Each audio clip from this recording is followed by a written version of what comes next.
Para tudo que você tá fazendo aí, porque tá sendo cozinhada uma reviravolta em Brasília nesse exato momento que pode mudar tudo. Meu muito bom dia pra você, porque pra Lula tá sendo um péssimo dia. Bora então aqui direto ao primeiro ponto com essa bomba aqui. Tem pessoas que não conseguem suspirar sem estar com o celular na mão. O cara levanta às 6 horas da manhã com o celular na mão e tem gente que carrega 3. O Stuquinha carrega 3 celulares na mão. Sabe? Tem gente que 11 horas da noite está com o celular, meia-noite está com o celular, vai no banheiro com o celular, sai do banheiro com o celular. Eu quero saber para que isso, que bobagem que é essa? Foi uma frente liderada por políticos, advogados e pelo Supremo Tribunal Federal que enterrou aquela que era considerada a maior operação de combate à corrupção da história do Brasil, a Lava Jato.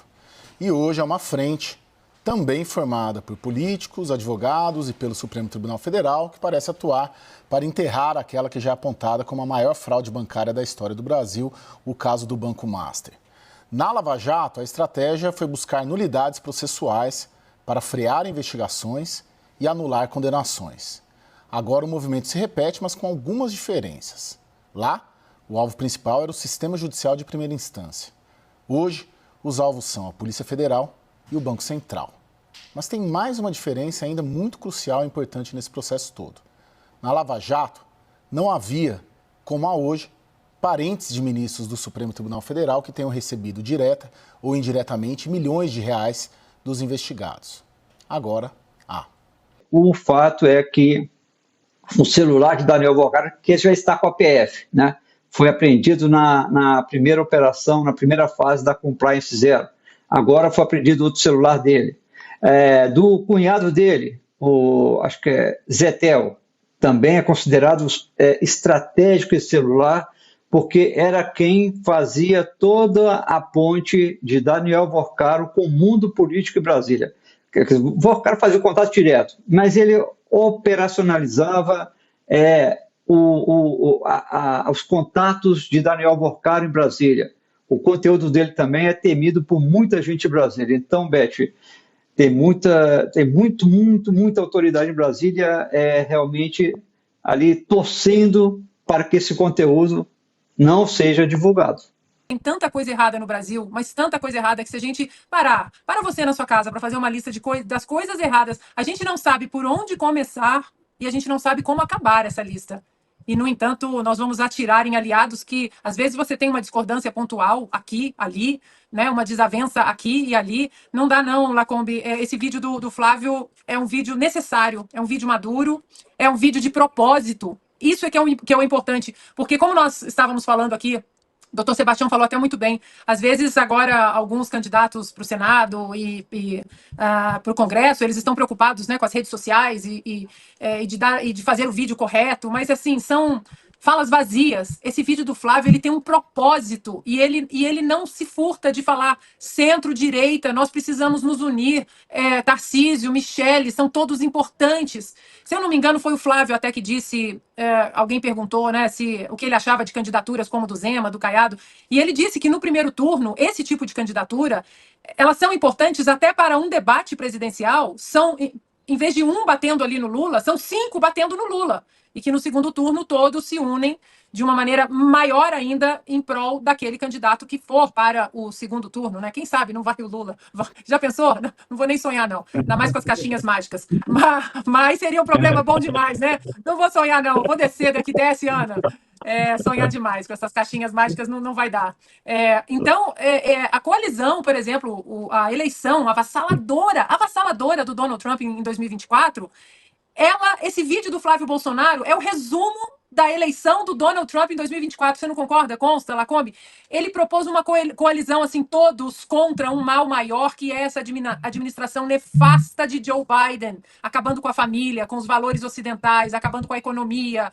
E ele convidou absolutamente todos para entrarem nesse guarda-chuva, como o Flávio Bolsonaro fez, até aqueles que torceram o nariz para ele em 2016, que torceram o nariz para ele nas primárias de 2024, até essas pessoas, Donald Trump falou, let's go, vambora, que o mal é muito maior. Então esse vídeo do Flávio é propositivo, é esperançoso, é maduro, é de um candidato que está mostrando: eu estou preparado para tocar o Brasil, me deem uma chance. Ele não só falou blá, blá, blá, ele está propondo. E isso é muito importante, nós precisamos disso. Ele até foi muito gentil, me respondeu ali no X, no Twitter, e é exatamente o que ele escreveu ali. O inimigo é claro e não pode ser esquecido. De opinião no jornal norte-americano The New York Times, criticando a ação militar dos Estados Unidos na Venezuela, que resultou na prisão de Nicolás Maduro. No texto, o presidente Lula classifica o capítulo como uma, abre aspas, contínua erosão do direito internacional e da ordem multilateral estabelecida após a Segunda Guerra Mundial. A gente vê aqui, portanto, um dos trechos dessa reportagem, desse artigo publicado no jornal norte-americano The New York Times.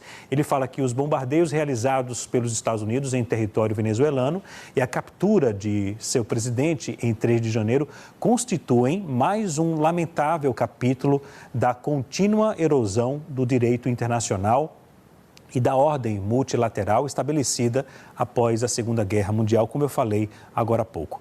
O presidente lamentou também os ataques de grandes poderes contra autoridades da Organização das Nações Unidas e do Conselho de Segurança, afirmando, portanto, que quando o uso da força para resolver disputas deixa de ser exceção e passa a ser regra, a paz, a segurança e a estabilidade globais são colocadas em risco.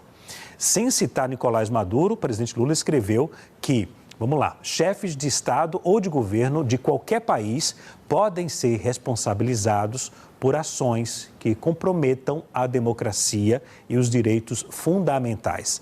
Não é legítimo, segundo o artigo, portanto, do presidente Lula, que outro Estado arrogue para si o direito de fazer justiça. Ao final do artigo, o presidente Lula reforça que o Brasil seguirá trabalhando com o governo venezuelano, aí no caso, continuará trabalhando com o governo da Venezuela para proteger os mais de 2.000 quilômetros de fronteira que compartilhamos e aprofundar nossa cooperação. Esse artigo, portanto, publicado e ele termina, né? É nesse espírito que meu governo tem mantido diálogo construtivo com os Estados Unidos. Somos as 2 democracias mais populosas do continente americano. No Brasil, estamos convencidos de que unir esforços em torno de planos concretos de investimento, comércio e combate ao crime organizado é o caminho a seguir. Somente juntos poderemos superar os desafios que afetam um hemisfério que pertence. Destaque em nosso site é que convite de Trump para conselho em Gaza põe Lula em dilema diplomático. Vou clicar nessa matéria e vocês vão aí acompanhando comigo. A apuração dela, Jussara Soares, ela quem soube, escreveu o texto e compartilhou aqui com a gente. O presidente vai avaliar nos próximos dias se aceita integrar o conselho, liderado pelos Estados Unidos. O que diz aqui? O convite feito pelo presidente dos Estados Unidos para que Luiz Inácio integre um conselho de paz para supervisionar a reconstrução da faixa de Gaza, colocou o presidente brasileiro diante de uma decisão politicamente sensível, com potenciais custos diplomáticos. Lula deve avaliar nos próximos dias se aceita ou não participar dessa iniciativa. Antes, porém, deverá observar, junto com os auxiliares, os impactos geopolíticos de uma eventual participação, bem como pedir mais informações sobre a atuação do grupo, liderado pelos Estados Unidos. Aí aqui embaixo, tem mais informações, então que eles só devem se manifestar oficialmente após Lula definir o que eles vão fazer disso tudo. A carta convite foi enviada diretamente a Lula. E aí, uma questão que depois a gente explica mais para vocês, que também está na home do nosso site, é isso aqui, Trump cobrará $1 bi de países para estender mandato em Conselho da Paz, ou Conselho de Paz. $1 bi. Então, depois de 3 anos do país estar neste conselho, você vai ter de pagar, tipo um grupo de associados, você vai ter de pagar para permanecer neste conselho. Ainda hoje aqui no jornal a gente volta. A frase é a seguinte, depois de falar dos minutos, ele disse assim: o que quase eu tive que tomar umas providências. O que quase eu queria muito saber quem foi a professora de português do Brasil. Ah, sim. Né? Porque essa, sem dúvida alguma, mereceria aqui a nossa repulsa pública, né? Bom, fora todos os erros gramaticais que ele comete, né? Até agora eu tenho dúvida se ele é pior com a Constituição ou se ele é pior com a gramática. É uma disputa ali Gosta de torturar qualquer coisa. Tortura a gramática e a Constituição com muita facilidade. São sessões intermináveis de tortura. Agora, ele fez a piada, mas ele não percebe que a piada é ele. Ele é que é a grande piada, porque as pessoas estão ali, como bem disse a Ana, por medo. Ninguém está achando bonito o Moraes fazer aquilo. Tanto que uma dessas gravações, claramente a gente percebe, são vários os ângulos, e que vários celulares gravando o episódio, e tem um momento em que o Moraes diz o seguinte: olha, vocês aqui vão ser muitas coisas. Juízes, ele começa a enumerar, promotores, e aí alguém que está filmando grita assim, bandido. Um deles diz isso. Então, me parece que as pessoas, claro que fala baixo, a gente escuta, não é gritando, mas a gente escuta. Então, ninguém está feliz com o que o Moraes está fazendo, ninguém está satisfeito com o que o Moraes está fazendo, mas tem medo. As pessoas têm medo. No momento em que perdesse o medo do Moraes, cai toda a muralha que o protege. E isso que ele fez é claramente uma demonstração para quem tem dúvida de que se foi uma melhoria levar o Bolsonaro para a Papudinha, ou quem acha que foi uma bondade. Eu acho que esse vídeo esclarece, porque ele está dizendo da punição que ele vai dar aos alunos. Então, eu deveria punir os alunos, mas hoje eu estou me contendo, porque eu já fiz o que eu tinha que fazer. Então, quer dizer, ele quis punir o Bolsonaro tanto quanto os alunos. Me parece, portanto, que o aplauso ao Moraes o medo, uma espécie de fetiche que nós, infelizmente, ainda temos aqui no Brasil pelas autoridades, né? Um certo glamour pelo poder e assim por diante. Mas, repito, o Moraes é que é a piada. Ele fez a piada, mas ele é que é a piada. No momento que as pessoas perderem o medo, que, como a gente estava dizendo antes, que as pessoas saírem às ruas, que as pessoas tomarem conta do país, que é delas, o Moraes, sem dúvida alguma, vai deixar de ter o poder que hoje ele tem. Ontem todos nós fomos dormir surpreendidos com a notícia de que o Moraes se deu por impedido num habeas corpus que solicitava a prisão domiciliar humanitária ao Bolsonaro. Ele remeteu o caso ao Gilmar Mendes e fez crescer em todos a expectativa de que talvez o Gilmar fosse a ele destinada a concessão da prisão domiciliar humanitária. Hoje acordamos com a notícia de que o Gilmar rejeitou o habeas corpus. Mas mesmo assim, e eu vou te explicar agora por quê, pode estar em curso uma combinação para soltar o Bolsonaro, para levá-lo à prisão domiciliar humanitária. Veja só, a declaração de impedimento do Moraes foi ridícula. Ele falou, não, de tal dia a tal dia as distribuições de processo não podem ser feitas a mim. O cara julga ele mesmo. Ele julga um caso que ele é vítima, ele julga um caso que é da família, ele julga tudo. Ele julgou a agressão dele em Roma, quer dizer, a agressão que supostamente fizeram a ele. Então assim, ele não se dá impedido para nada. Para absolutamente nada. É óbvio que, então, aqui, nesse caso, é esquisito ele se declarar impedido, né? Então, esse é o primeiro ponto. Aí vai para o Gilmar Mendes, e o Gilmar Mendes, ele diz o seguinte, na sua decisão de hoje de manhã, não vou analisar o mérito, ou seja, não vou analisar o caso. Não vou analisar o caso, porque não foi a defesa que fez o pedido, e sim um terceiro. Só que o Gilmar sabe muito bem que habeas corpus é um tipo de pedido que pode ser feito por qualquer um. Pode ser feito até pelo preso. O próprio preso pode pegar um papel de pão, fazer um habeas corpus, entregar e tem de ser julgado. Um terceiro qualquer pode também fazer um habeas corpus em nome de quem ele quiser e tem de ser julgado. Não existe isso de não foi a defesa que fez. Está errada a decisão do Gilmar. E aí alguém me dirá, bom, por que ele daria essa decisão errada? Ora, e aí é que entra a questão. Se ele está dizendo não foi a defesa que fez, ele abre as portas para nesse minuto, eu imagino que a defesa agora, nesse instante, esteja fazendo o pedido. Pô, se o problema do Gilmar não analisar o pedido foi porque não foi a defesa que fez, está aqui o pedido então da defesa no minuto seguinte. Imagino que a defesa do Bolsonaro esteja agora fazendo isso. Precisa estar. E aí ele vai ter que analisar o mérito. E ao analisar o mérito, o que ele vai fazer? E essa me parece ser a grande descoberta que vamos ter nos próximos dias, ou hoje, ou amanhã, logo, assim que a defesa fizer essa petição.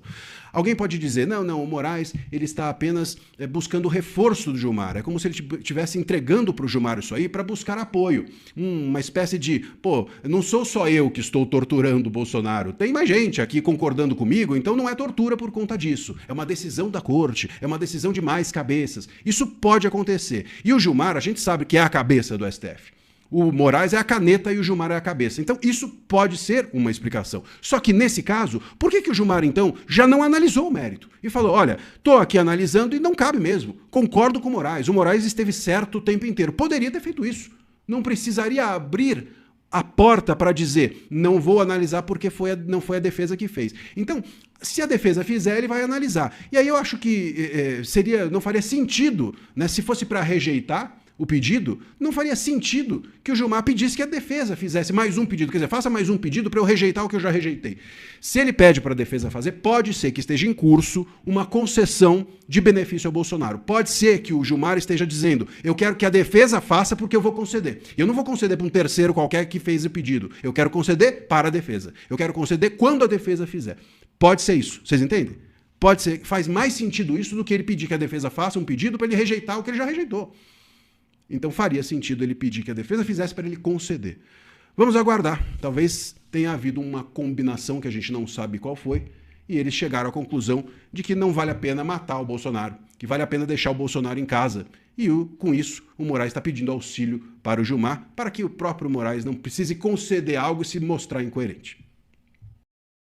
Ontem, às 7h40 da manhã, eu estou frisando o horário de propósito, Lauro Jardim publicava esta matéria. Eleição presidencial. O Tarcísio está on. O que é que o Lauro Jardim falava e por que eu achei isso aqui sensacional? De um interlocutor de Tarcísio, ao comentar as conversas de bastidor do governo de São Paulo sobre a eleição presidencial, o Tarcísio está on. Tradução exata da frase é a seguinte: se Flávio for mesmo candidato, ele vai concorrer à reeleição. Mas se não, mas ele não se furtará a continuar conversando sobre a possibilidade. Para, se for o caso, entrar em campo aos 45 minutos do segundo tempo. E olha essas duas últimas linhas, que é que mais falam nesta nota. De qualquer forma, tudo isso se resolve na primeira semana de abril. O prazo máximo para a desincompatibilização. Qual foi basicamente o tema central no meu vídeo de ontem? 76 dias. Hoje são 75. Eu li 75 dias. Toda essa gritaria acaba. Não tem mais o que fazer. Essas pessoas estão desesperadas. Eles só possuem 75 dias hoje. Você vê que... Eu até botei essa imagem aqui, né? Eu nem precisava provar que eu trouxe essa análise antes do Lauro Jardim, porque se eu gravo o meu vídeo e coloco o meu vídeo no ar, e meu vídeo tem 1 hora de duração, meu vídeo for às 8h15, eu teria que ter terminado de gravar pelo menos, eu teria que ter começado a gravar pelo menos às 7h15, né? Eu começava às 7h15, na verdade meu vídeo acho que não teve 1 hora e quase 1h10, então eu teria começado às 7 da manhã, terminado quase 8h15 e botado no ar, que não leva só 5 minutos. Então, eu falei o que eu falei antes do Lauro Jardim. E o que eu quero falar com isso? Falo pra vocês, eu escuto muita coisa, né? Todos os dias chegam informações. Eu tô batendo até 76 dias. Por que eu fiz tanta questão de falar isso ontem? Porque eu ouvi da boca de mais de uma pessoa sobre o desespero que esse grupinho de centro-direita está. E eles farão de tudo nos próximos 75 dias para tentar puxar o tapete de Flávio Bolsonaro. Aí você pode achar que existe na direita, que o PT é o maior dos inimigos, que o Flávio... Você acha que você quiser, irmão. Se você quiser. Você vai juntando aí, sabe, os pontos. Sei lá, não sou porta-voz do Carlos Bolsonaro. Carlos ontem postou o que postou. O Lauro Jardim, eu não pensava que ia sair na imprensa, né? Algo assim desse gênero. E eu não acho que essa nota no Lauro Jardim foi à toa, né? Acho que o Lauro Jardim também anda escutando muita coisa. Quem tem ouvidos que escute, tirem suas conclusões. Farei questão de fazer pressão contrária ao senhor Tarcísio de Freitas. Não acredito em uma única palavra do que ele disse. Sei que o Tarcísio de Freitas, inclusive, recebeu uma mensagenzinha muito mal criada, que ele ficou muito chateadinho, e essa mensagem foi antes do Flávio gravar esse vídeo. Como é que eu sei disso? Aconteceu? Será que estou dando barrigada? Aí você também acredita em mim ou não. Vai aí, depende de você. Estarei pelos próximos 75 dias fazendo questão de reforçar que Flávio Bolsonaro é o candidato do Jair, enchendo o saco de todo mundo. Depois disso daí, deixa de mão. 75 dias. Dia 4 de abril, a gente volta a ser amigo de novo. Até lá, eu sei o que vocês estão aprontando. Quem tem que ouvir isso de verdade não são nem vocês, são outras pessoas que escutam, até porque são pessoas que já me ligaram no passado para tentar me encher o saco, para tentar, vamos falar a palavra, né? Eu tô falando esse dia que tem que falar a verdade, para tentar me cooptar, inclusive oferecer, não é oferecer dinheiro não, oferecer assim, não, vamos entrar em contato, vamos marcar aqui uma call pra você poder falar com fulano, ciclano, beltrano e se resolver. Não, eu falei, cara, não tem o que resolver não. Eu sei muito bem o que eu apoio, ou pelo menos eu sei muito bem o que eu não quero apoiar. Eu quero até Flávio Bolsonaro, morde o cotovelo, chora, reclama, pode me acusar de uma coisa. Até dia 4 de abril, esse papinho furado aí de tá todo mundo junto, não cola comigo. Sei muito bem o que tá se passando, sabe? E são episódios recorrentes. Lauro Jardim ontem ainda na CBN reforçou esse ponto aí, né? Do que ele escreveu em nota. Vou mostrar aqui o início desse áudio. Tanto quando se fala assim oficialmente, Tarcísio de Freitas diz o seguinte: vou ser candidato à reeleição. Os movimentos são realmente esses? Pois é, Milton. A gente já está em meados de janeiro. O Tarcísio repete em público o tempo todo que vai ser candidato à reeleição ao governo de São Paulo, que não é candidato a presidente da República. Só que, no entanto, essa dúvida sobre isso não cessa. E não cessa, Milton, Cássio ouvinte, por um bom motivo. O próprio Tarcísio emite o tempo todo sinais contraditórios sobre a eleição desse ano. Em novembro, por exemplo, ele fez aquele discurso dizendo que o Brasil precisava mesmo era de um CEO para dar um jeito no país. Depois, em dezembro, quando Flávio Bolsonaro surgiu como o candidato oficial do Bolsonaro a presidente, o Tarcísio demorou alguns dias para se manifestar, parecia ali indeciso sobre o que ele ia dizer. Mesmo assim, quando se manifestou, não foi com uma fala de apoio incondicional e entusiasmado, assim como até hoje ele, quando se refere à candidatura do Flávio, não tem esse tom de apoio incondicional. Agora também, nessa semana, a mulher do Tarcísio, primeira-dama, publicou nas redes sociais uma postagem curta, repetindo a fala dele de 2 meses atrás, que eu citei aqui. Ela escreveu: o Brasil precisa de um novo CEO, meu marido. E o Tarcísio ainda curtiu a publicação dela. Então, e ainda fora esses sinais que são públicos, nos bastidores o Tarcísio tem conversado abertamente sobre a possibilidade de uma candidatura à presidência. Claro que essa possibilidade, Milton, hoje é menor do que era. Entendeu, né?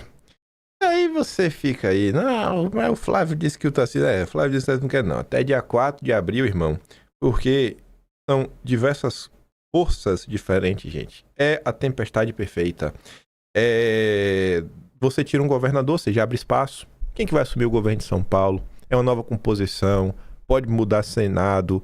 Você acha que na administração Flávio Bolsonaro, como é que vai ser o perfil de ministros?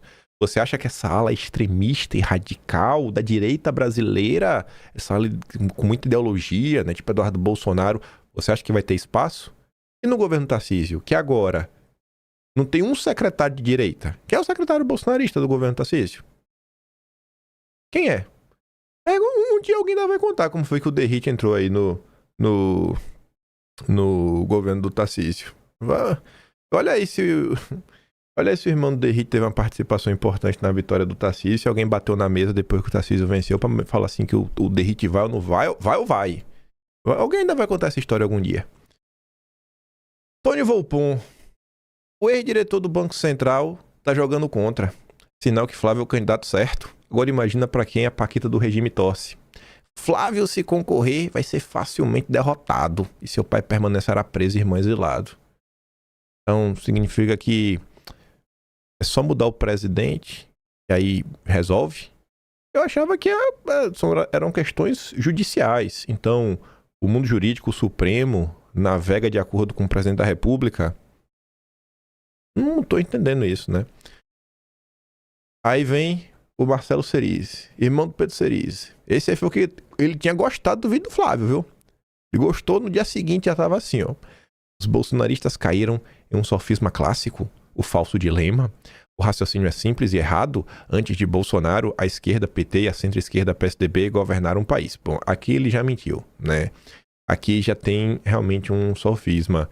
Porque o PSDB sempre foi visto como um partido de direita, sempre foi vendido como um partido de direita.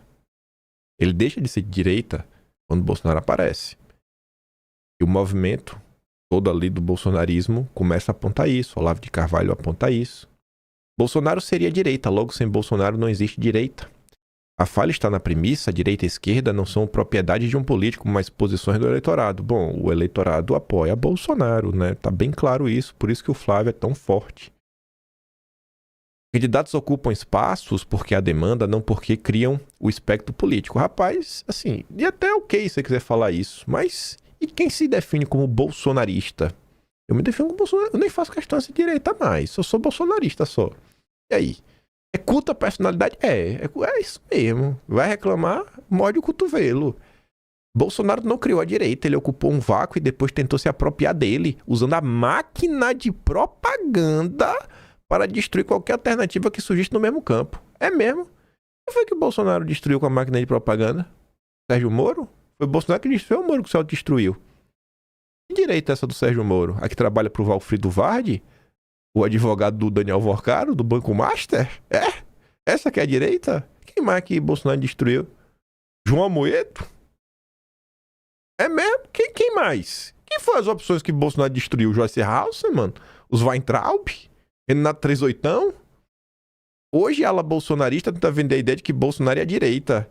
Esse é o erro central. A direita nasce no eleitor, não no político. Assim como vem acontecendo ao redor do mundo, o eleitor se cansou da esquerda e está migrando para a direita. Isso considera conselho Bolsonaro. Pois a gente vai falar ao redor do mundo, porque teve eleição em Portugal. A direita que o Marcelo Ceres defende é sem direita. Partido Social-Democrata. Perdeu, né? O cara da extrema direita, o André Ventura. É que coisa, né? Tem várias direitas, mas a direita que o povo gosta é a extrema direita. Não é assim que eles falam? Aí eu respondi assim, eu falei, ô campeãozinho, não é isso, pô, é mais simples. Hoje se sabe que existem várias coisas que se chamam de direita. Uma dessas coisas é o liberalismo dos gangsters, dos banksters, a Faria Lima. Essa direita pró-regime, que apoia a tortura, a censura, adora financiar eventos do que existe de pior no Brasil.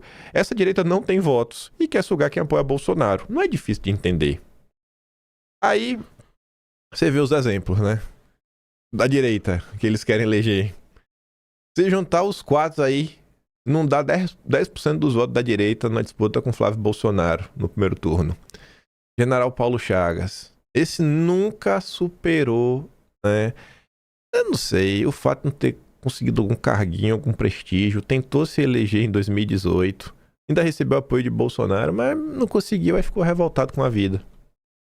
Aí, eu já tinha visto essa postagem, aí calhou que a Tsuki estava sendo atacada no tweet. Pra mim isso aqui é ataque, né? Pra mim isso aqui não é crítica, não. Quando você chega pra uma menina falar analfabeta funcional, lunática e emocionada, realmente o lunática, né? Analfabeta funcional você pode falar, não, ainda pode, talvez seja aí uma descrição da realidade, a moça mais chama de lunático. Eu acho que isso aqui é ataque, não é crítica. Aí Tsuki fala assim, né? Analfabeta, enfim, lunática e emocionada. Esse é o tipo de comentário que me faz rir, porque responde nada com nada. Mas também é o tipo de perfil que agora bate palmas para o vídeo do Flávio, que eu entendo, mas não concordo. Quando o pedido de união é direcionado apenas a um lado e que está sendo usado maliciosamente e com cortes contra todos os que o defenderam desde o início. Aí você vê o tipo de pessoa, né? Que agora está aplaudindo o Flávio. 23 de março de 2025, compartilhando lá o Paulo Chagas, que diz: Bolsonaro é covarde, permitiu a ditadura do Supremo e do PT. É triste olhar para trás e ver o quanto eu fui um otário. Foram tantos visionários que xinguei por acreditar no minto. Não é o caso desse frouxo aí, Paulo Chagas, mas muitos sábios afirmaram o que ele afirma com razão. A única coisa que me consola é que não possuímos todas as informações de bastidores e muitos que a possuíam silenciavam com medo do cancelamento promovido pelo bolsonarismo leproso, o gabinete do ódio. Não é que era verdade? Essas são as pessoas que estavam usando o vídeo do Flávio para tentar dar um cala-boca. E quem tá mostrando, né, os sonhos da turminha que elegeu o Tarcísio. É esse aqui, né? André Guedes. Se essa turma retomar o poder no dia 1, mobilizarão um aparato estatal para caçar e ir atrás de desafetos em busca de vingança, como já tentaram no mandato passado. E que se dane Estado de Direito garantir as legais direitos humanos. Alguém duvida disso? Vocês acham mesmo que o Bolsonaro não vai fazer isso? Aí o Ademir fez essa montagem aí do André Guedes que vocês entendam do jeito que quiserem. Mas vamos lá. Vamos falar das direitas. Vamos falar de Portugal porque eles resolveram copiar, né? Assim, nem do jeitinho que é o Brasil. André Ventura está no segundo turno. Pela primeira vez, um candidato de direita no segundo turno. Ele tá para presidente, né? Que não é, acho que nem o que ele gostaria mesmo. Porque em Portugal o presidente é um negócio mais decorativo. Tem um poder? Óbvio que tem um poder. É um líder, né? Tá ali, faz muita coisa. Mas é uma coisa muito mais celebrativa do que você ser o primeiro-ministro. Um primeiro-ministro como Montenegro, esse sim tem muito mais poder. Mas enfim, a posição é importantíssima. Ser presidente, ainda que você não tenha todos os poderes, ainda assim é importantíssimo. Fé em Deus aí o André Ventura vai levar. Só que veja só. Veja esses 3 parágrafos. Socialista e líder da extrema-direita vão disputar segundo turno em Portugal. Subtítulo. É a primeira vez em 4 décadas que o país não vê eleição presidencial se definida em um só turno. Em 4 décadas. Em 40 anos isso não acontecia. Número recorde de candidaturas pulverizou votos. Aí tá ali. Luís Marques Mendes, PSD, sigla do presidente atual, não manifestou apoio a nenhum dos 2 adversários assegurados no segundo turno. Esse aí estava tentando disputar para ser presidente, né? Esse é o Tarcísio deles, é a sem-direita. Luís Montenegro, presidente do PSD, que é primeiro-ministro, disse que a legenda vai permanecer neutra. Assim como no Brasil você tinha o Lula e Bolsonaro. A sem-direita, os isentões, ele vai ficar neutro. Pelo menos não pregou voto nulo, né? A imprensa portuguesa, após o fechamento das urnas, a Ventura afirmou que a direita ganhou as eleições, uma vez que os candidatos desse campo político têm mais votos do que os da esquerda, e que por isso ele tem maior chance de vencer o segundo turno. Ele afirmou que vai trabalhar para agregar a direita até 8 de fevereiro. É preciso que os outros protagonistas digam se querem um socialista ou se querem o líder da direita. A luta com o socialismo vai começar agora na segunda volta, declarou ele. O cara tem que pedir. O cara tem que pedir ainda pela união da direita. É igual o Flávio, tendo que pedir. Aí temos aqui o comentário. Esse Afonso Gonçalves, ele é português, você vê pelo sotaque. Ele vai fazer aqui uma breve análise que se aplica ao Brasil. E o Brau fala, né? Isentão favorece a esquerda em qualquer lugar do mundo. André Ventura acaba de passar à segunda volta das presidenciais contra António José Seguro. A esquerda já anunciou que vai votar massivamente e apoiar o candidato António José Seguro. Enquanto isso, quando temos uma clara segunda volta entre direita e esquerda, sistema e antissistema, continuação do status quo ou mudança, a direita anuncia por Luís Montenegro que não vai apoiar nenhum dos candidatos e agora fica a questão para a IEL e para o CDS se preferem que um esquerdista socialista chegue à presidência da República ou se preferem apoiar André Ventura. A esquerda já se uniu toda, como fazem sempre nos momentos importantes, porque no fundo todos estão unidos contra a direita. E este é o grande problema da direita, é que nos momentos certos não sabe unir-se contra a esquerda. Algumas pessoas dirão que é cobardia, outras pessoas dirão que é hipocrisia, outras pessoas dirão que é fraqueza ou falta de estratégia. Eu acredito que não se deve a nenhuma dessas razões. A única razão pela qual o PSD, IEL e CDS não anunciam nem vão anunciar o apoio a André Ventura não é por estratégia nem jogo político, é apenas porque são iguais à esquerda e por isso não querem alguém de direita e anti-sistema a presidente da República. Partilha o vídeo para acordar Portugal. Eles não querem um antissistema. Eles são sistema. É a mesma coisa do Brasil, gente. Esse comentário parece muito, né? E descreve muito bem o Brasil. Esse outro aqui é ainda melhor. O Pedro dos Santos Frazão também é português. Aqui é a CNN de Portugal. Primeiro, escuta o texto. Hoje, gostem ou não, André Ventura é já o líder da direita em Portugal. Alguns insistem em atribuir derrotas sucessivas a André Ventura. Outros apressam-se a dizer que já chegou ao limite, né? Ao seu limite máximo. Bateu o teto. Erram todos. Apesar do ruído, André Ventura continua a expandir o seu eleitorado. Continua a crescer onde outros definham. Continua a mobilizar quem estava afastado da política. Vocês já viram isso em algum lugar? Vocês conhecem algum líder brasileiro que trouxe as pessoas que estavam afastadas da política, que politizou o povo? Que consegue fazer o povo segui-lo? Sem favores do sistema, sem aparelhos instalados, com o povo. E é isso que mais incomoda. Vocês já viram esse filme em algum lugar?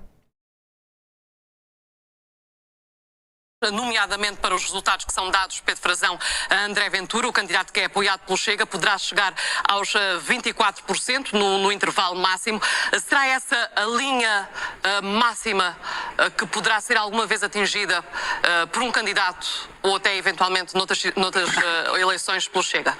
A senhora Sofia Cardoso tem essa graça a fazer essa pergunta, porque agora de repente viajamos até 2022, quando o Chega elegeu o seu grupo parlamentar com 12 deputados, e era exatamente esse o comentário que todos faziam no panorama político nacional, que o Chega tinha chegado à sua expansão máxima, que 12 deputados eram um exagero e que nunca ultrapassariam esses 12 deputados. Eu faço esta questão, Pedro Frazão, porque André Ventura, precisamente na arruada do Chiado, dizia estar bastante confiante com o crescimento do partido e que acreditava que se as sondagens lhe davam 24%, ele acreditava que na verdade iria ter 30%. A nossa projeção à boca das urnas, pelo menos, não mostra isso. Os resultados... Sim, é verdade, mas o que mostra também esta sondagem é que o Chega, afinal, não é um epifenómeno, nem tinha atingido o seu máximo de expansão. O Chega é uma força do conservadorismo moderno que está a crescer em Portugal e que, portanto, mesmo aqui nesta sondagem, o seu limite máximo está além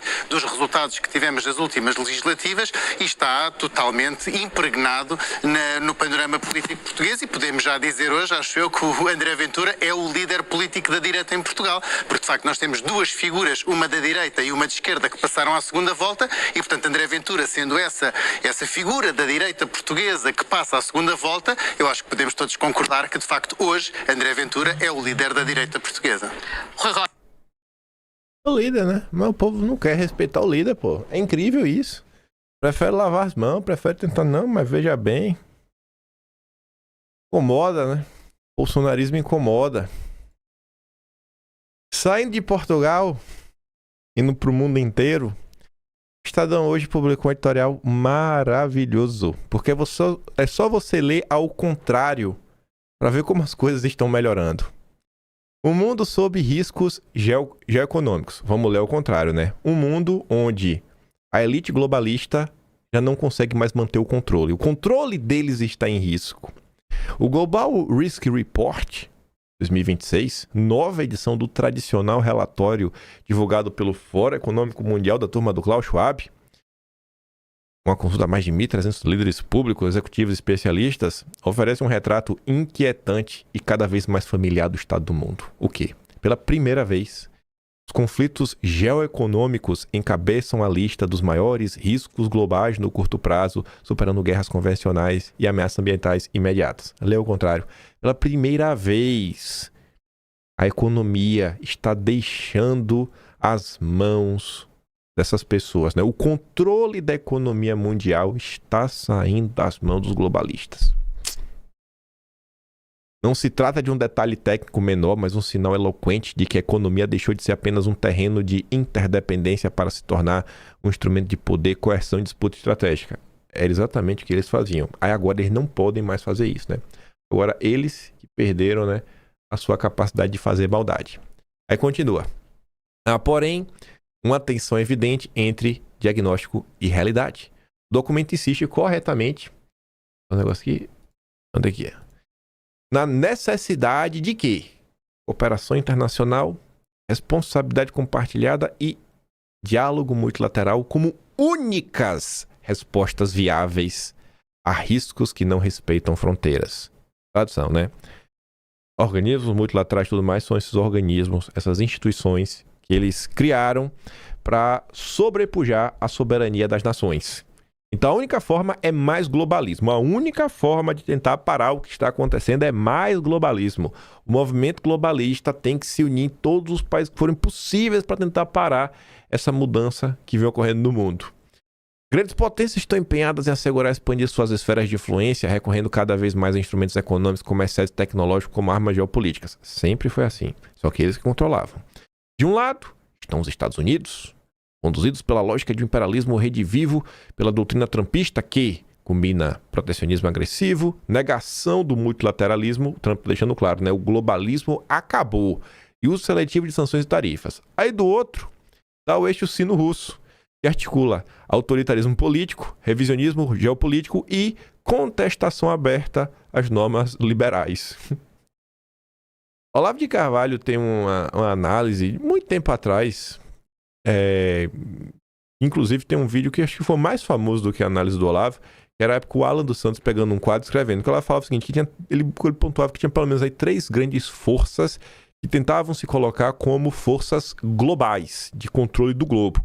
Aí uma era os globalistas, a outra seria esse eixo sino-soviético, e o terceiro aí o califado muçulmano. Então, assim, eles estariam jogando junto, mas não é porque eles estão jogando junto em determinado momento que eles vão jogar junto para sempre, né?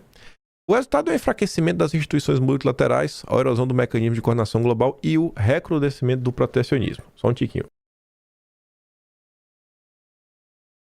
O velório tardio do direito internacional. A turma tá reclamando do Trump, né? E o Trump aí com seus desejos imperialistas, pipipipopopô, falaram bastante aí que o direito internacional foi pro saco, por isso que o mundo tá em risco aí, por conta da Venezuela. E a turma do Quinto escreveu um texto para desmontar, né? Essa mentira descarada.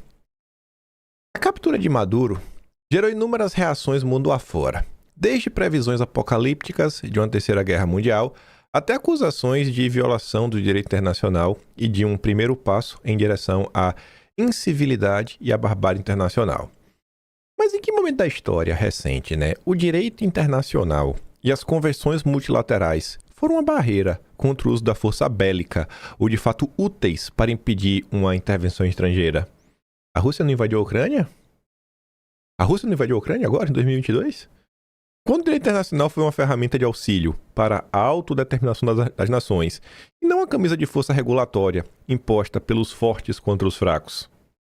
No dia 19 de junho de 2011, o então presidente Barack Obama, o queridíssimo, porque ele é de esquerda, ele é do Partido Democrata, quando ele ordenou bombardeios à Líbia para derrubar o regime do Gaddafi, enfim, a ação ocorreu sem o aval do Congresso em Washington, e por meio de uma distorção da resolução 1973 da ONU, o ditador líbio acabaria deposto e morto dias depois por milícias armadas pelos Estados Unidos. Ao longo de seu mandato, o democrata bombardeou, né, falando aqui do Obama, além do território líbio, a Síria, o Paquistão, o Iêmen, a Somália, o Afeganistão e o Iraque.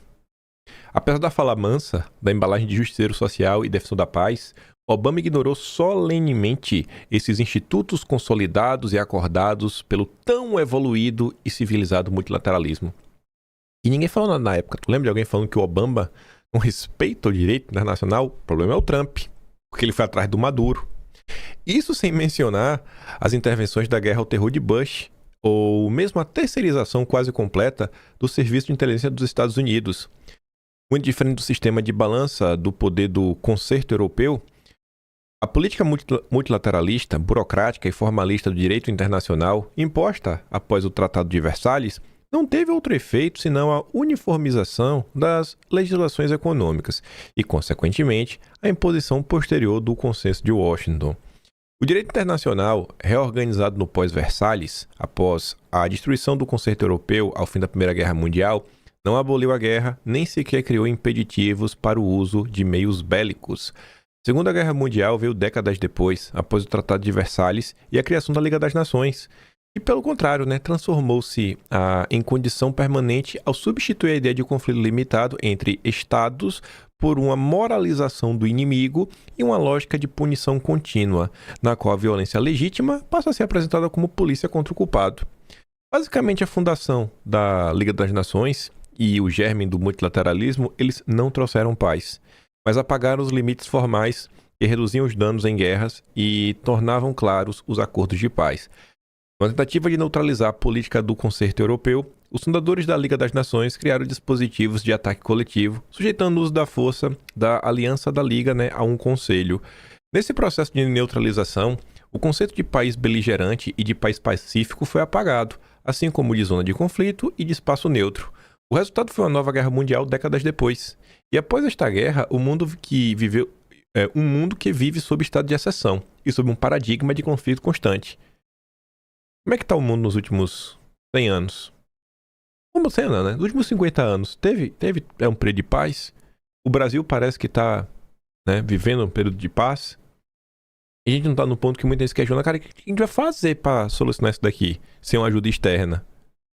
Diante da ação limpa da equipe de Trump, que capturou com vida, né, o narcoterrorista Maduro, pode-se considerar que o direito internacional foi desrespeitado justamente nesse caso? Não estão atrasadas as trombetas escatológicas dos analistas que nos vêm a caminho da barbárie da guerra? Ou não está atrasado o rito fúnebre do direito internacional? Aí tá ali, ó. A maioria aprova a ação militar dos Estados Unidos na Venezuela e critica a postura de Lula contrária ao conflito. Essa pesquisa é do Brasil. A maior parte dos brasileiros acha que é certo mesmo, tem que derrubar o Maduro. Porque é simplesmente o bom senso. É o bom senso. O que essas pessoas precisam fazer é destruir o bom senso. Porque o que eles pregam é maluquice. Eles querem manter um governo louco, autoritário, que faça o que for desde que eles estejam no poder. Se eles estiverem no poder, eles só reclamam. Por quê? Porque não vai que entra em um antissistema. O problema é um antissistema. A Renato fala assim, né? Metade dos brasileiros aceita a remoção de um ditador, mesmo com interferência externa. E isso não tem a ver com entusiasmo por intervenção. Tem a ver com cansaço, de não aguentar mais. Cansaço da violência que cresce, do crime que se organiza, que atravessa as fronteiras e se instala, enquanto certos regimes ainda são tratados como abstração diplomática. Os Estados Unidos enquadraram a Venezuela não como disputa ideológica, mas como um estado capturado por redes de crime organizado, transnacional, tráfico e lavagem de dinheiro. A intervenção foi apresentada menos como um gesto político e mais como contenção de uma engrenagem criminosa regional. No Brasil, só o bolsonarismo defende a queda de ditadores de forma direta, sem maquiagem discursiva, sem mais, porém, entretanto, todavia. Não vamos dourar a pílula. Ao condenar a ação, Lula não adotou a posição neutra, fez uma escolha política clara e ela está em desacordo com o humor do país. O Trump pegou o Maduro, derrubou o regime. A gente já falou diversas razões, né, que foram dadas ao longo dos últimos tempos, até mesmo a imprensa. O Mário Sabino escreve sobre isso, né? Primeiro ele achou um absurdo, depois falou, não, peraí, realmente tem alguns pontos a ser levados em consideração.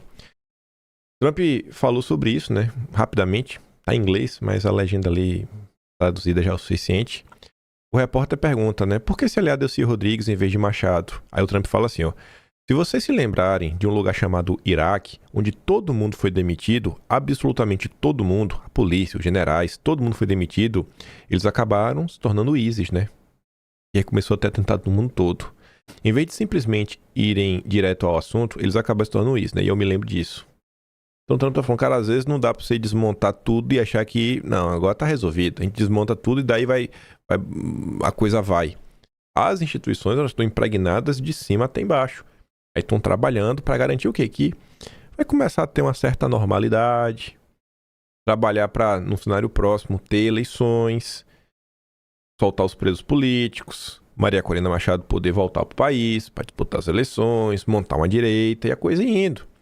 Aqui foi uma imagem que mostra que a coisa realmente segue avançando, né? Inacreditável, Delcy Rodrigues se encontrou em Caracas com o diretor da CIA, John Ratcliffe. Caso alguém ainda tivesse alguma dúvida sobre quem entregou Maduro, né? Achar que não teve uma mãozinha de dentro, né? Aí se perguntar, será que realmente é o cara da CIA? Sim, a Globo também noticiou.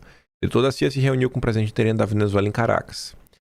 Enfim, o encontro solo-venezuelano no mesmo dia em que o presidente americano Trump, né, recebeu a Maria Corina Machado na Casa Branca. Reforça a mensagem de Washington sobre considerar o governo interino o melhor caminho para a estabilidade do país a curto prazo. A longo prazo, outros 500, né? Você vê, ao mesmo tempo que tá ali, ó, vamos tentar dar um organizado aqui com a Delcy, tá recebendo a Maria Corina Machado. Aí, a gente tá falando do Fórum Econômico Mundial. Vai acontecer agora. Quem é que tá lá? O Noronha. O Noronha é aquele do Bradesco que ano passado, quando o Haddad veio lá com um pacote que aumentaram o imposto lá em cima de alguns fundos, ele apareceu na Globo News falando que mandou mensagem pro Haddad e graças a Deus o Haddad tirou algumas coisas do projeto. Ou seja, falando, não, eu dei a ordem, o Haddad tirou, né? O Haddad realmente cumpre o que os banqueiros mandam.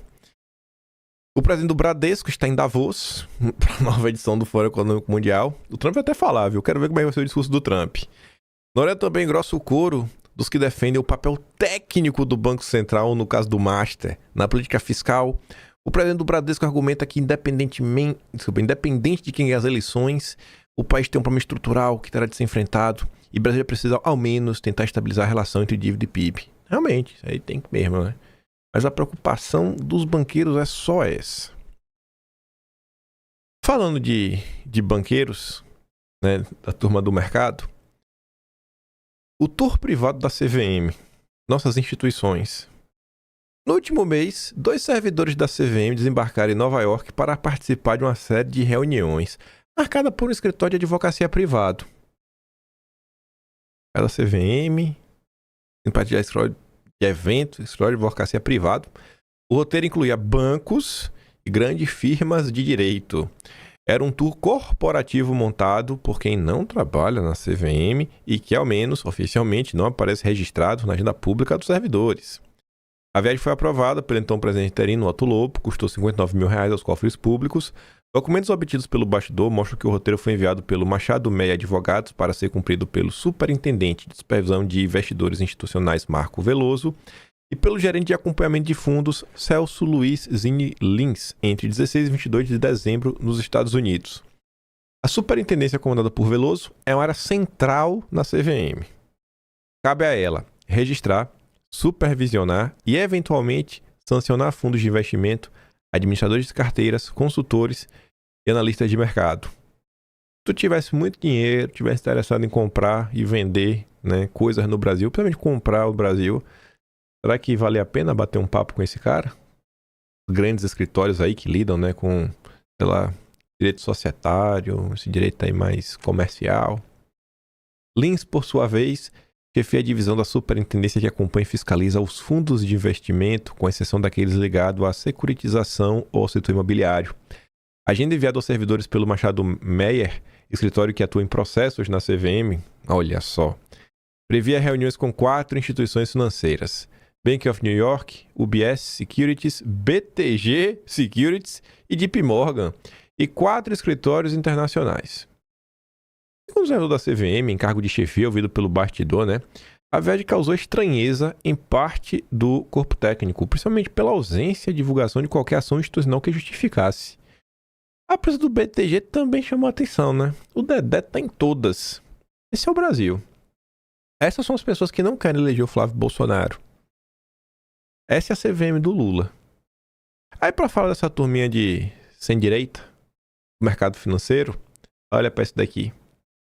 Braço filantrópico da B3 destinou 60 milhões em 2025 para educação pública e crises climáticas. Eles devem ter feito uma coisa ou outra boa, que seja na educação, né? Não tem como tudo ser ruim. Mas você vê, os caras são uma bolsa de valores, ninguém tem braço filantrópico à toa. Vocês sabem que normalmente doação você consegue abater imposto de renda. Então assim, a galera acaba doando, não é por nada, porque sabe que isso ajuda até no próprio marketing deles mesmos. E você vê, o dinheiro que esses caras arrecadam em fase de doação é para promover a agenda verde, pauta climática. E em parceria com a turma do Lehman, do Todos pela Educação. Olha só. E ali no final, a entidade também ampliou ações de voluntariado corporativo e o alinhamento das metas sociais à estratégia SG da B3. Esse é o mercado financeiro.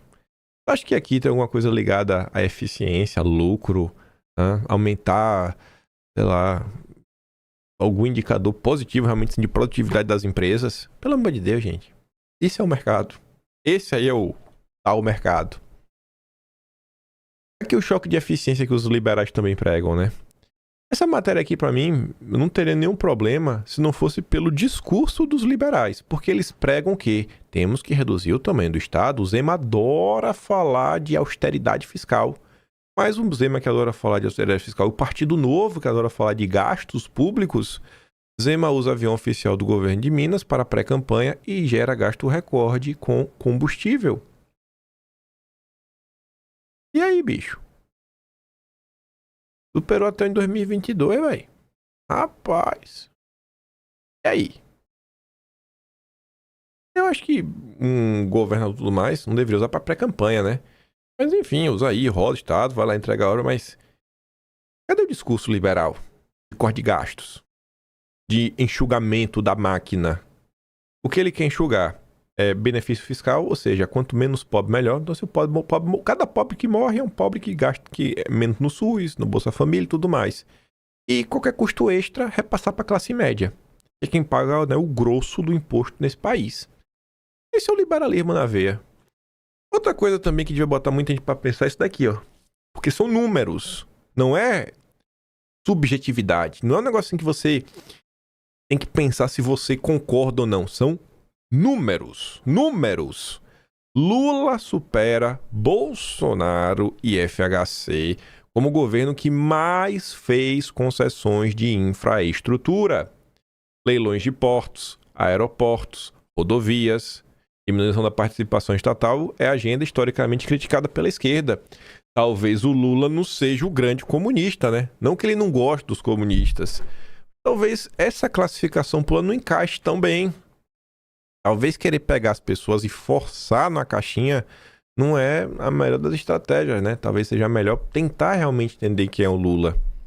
Lula sempre foi membro do diálogo interamericano, que pregava o consenso de Washington. Lula sempre foi dessa linha aí que o pessoal chama de neoliberal.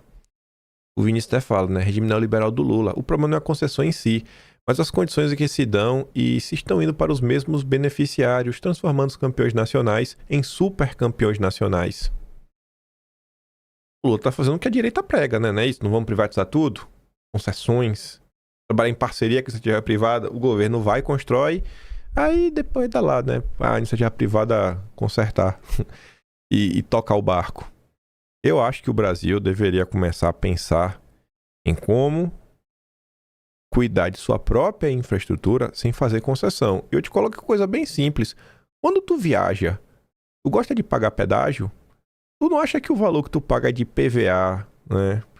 E todo o custo que envolve aí para gasolina, imposto que tá dentro aí da gasolina, né? Que é um imposto altíssimo no final do dia que o brasileiro acaba pagando. Tu não acha que isso aí já devia ser suficiente para quem tivesse, né? Boas rodovias, asfaltadas, de preferência duplicada também. Também devia tentar trabalhar no cenário para que isso fosse de graça, né? Aí deixa quebrar, deixa se acabar. Aí a única forma de resolver isso é entregando para a iniciativa privada, que se não for assim nunca vai ter nada de bom nesse país. E muitas vezes entrega para a iniciativa privada. Lá na Bahia tem um problema. Assim, Feira Salvador tem a BR-324. Tinham feito uma licitação para a Via Bahia. A Via Bahia deu tudo errado. Acho que mudou. Não sei se no início era a Via Bahia, mas estava na empresa, depois foi para outra, não cumpriu o contrato, aí ficou, não vai. E o povo pagando pedágio com a pista ruim, com a pista boa, tanto faz. O pedágio está sendo cobrado. O brasileiro tem que parar de se contentar com pouco. Eu acho que o brasileiro deveria ter... Não falam que está na Constituição o direito de ir e vir? Pedágio, para mim, é uma das coisas mais absurdas que tem. Você não pode se locomover de um lugar para outro que você já está pagando gasolina, coloca a vida de tua família em risco porque tá cheio de buraco, a pista não é boa, não tem boa iluminação. Aí tem um monte de motorista que dirige igual doido, muitas vezes porque tá com a faca no pescoço, querendo fazer mais dinheiro, porque tempo é dinheiro. E tu ainda tem que pagar o pedágio? Rapaz, esse Brasil aí tá muito ruim.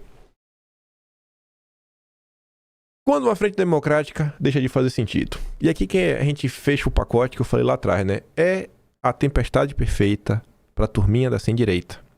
É a chance que eles ainda estão buscando de tentar emplacar alguém do regime para se eleger com os votos da direita. Porque se Bolsonaro tá preso, né, de forma injusta, o Lula tá mal das pernas. Voltou a ganhar força a ideia de que, diante dos riscos políticos e geopolíticos elevados, a esquerda deveria reeditar uma frente ampla para as eleições de 26. A tese se ancora no sucesso eleitoral de 22, para derrotar Bolsonaro. O problema é simples e incontornável. O contexto que viabilizou aquela aliança não existe mais. Não dá para refazer essa frente ampla. Em 22, a ameaça à democracia era percebida como concreta. Mas não houve conversão programada. Aí ele fala, né? Lula, então, acumulava ataques. Bolsonaro acumulava ataques às instituições, pipipipopopô. Lula conseguiu até atrair as pessoas para perto. Só que depois de atrair as pessoas para perto, Lula não fez nenhuma conversão programática, nem alinhamento duradouro, né? Hoje o quadro é radicalmente distinto. Falar em risco iminente à democracia soa mais como delírio retórico do que como diagnóstico sério. E mais relevante ainda, o governo Lula III frustrou justamente aqueles que, sem serem de esquerda, decidiram apoiar em 2022. Esse descompasso afastou justamente os setores que haviam tolerado Lula como alternativa ao risco institucional. O mesmo padrão se repetiu em outras frentes. Tentativas de enfraquecer marcos regulatórios, ataques sistemáticos ao Banco Central, o retorno de prejuízos bilionários nas estatais, reforçaram a percepção de que não há disposição para ajustes estruturais nem para compromissos duradouros com regras do jogo. Na política externa, o quadro não é mais animador. Ao relativizar violações de direito internacional e se associar simbolicamente a regimes autoritários, o Brasil correu sua autoridade moral e capacidade de liderança. A Frente Democrática de 22 foi uma solução extraordinária para um problema extraordinário. Não foi nem poderia ser um modelo permanente de governança ou uma licença para governar sem concessões. Tem uma ameaça crível à democracia e sem disposição do próprio Lula para acomodar interesses e visões fora do seu campo histórico, a tentativa de reeditar aquela colisão em 26 soa menos como estratégia política e mais como nostalgia eleitoral. Eu acho que tem chance do Lula reeditar a Frente Ampla? Eu acho muito difícil. E a turminha democrática tá doidinha, rapaz, para ser escolhida aí pelo Jair, né? Não tem uma foto do Jair, o Trump e o Flávio. Aí é o Eduardo. Né? Os irmãos aí tá no mesmo pacote. 75 dias. Essa galera tá, revirando os olhinhos assim, ó, de nervoso. Estão fumaçando pelas ventas. 75 dias. Eles achavam que estavam com a faca e o queijo nas mãos. O fato de Bolsonaro apontar pro Flávio, escolher o Flávio, isso, gente, eu falei pra vocês lá atrás, foi uma construção gigantesca. Foi uma luta Davi versus Golias, né? O Davi se chama Eduardo Bolsonaro. Lembra daqueles vazamentos de mensagem da PF? Ele talvez seja o melhor dos exemplos. Quando o Eduardo dando a chamada no Jair, aí o povo ficou, tá xingando o próprio pai. Um papo de idiota. Sem querer parar pra ver o que tava sendo discutido. E elas falaram, cara, acorda, o que tá acontecendo? Acorda, presta atenção.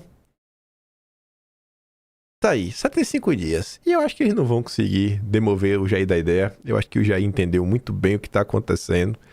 Flávio, obviamente, entendeu.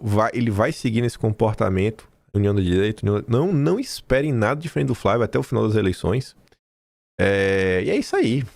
75 dias, o choro é livre, 4 de abril, o sonho dessa gente vai pro... Eu não sei se precisa esperar até 4 de abril, porque, sei lá, tiver chegando ali já no final de março, a coisa estiver realmente muito solidificada, a depender, algum partido já do Centrão vai começar a fazer acenos pro Flávio, sabe, um partido grande, ou a Federação União PP, aí realmente a coisa vai ficar bem complicada, né? A ponto, pessoal, melhor jogar a toalha.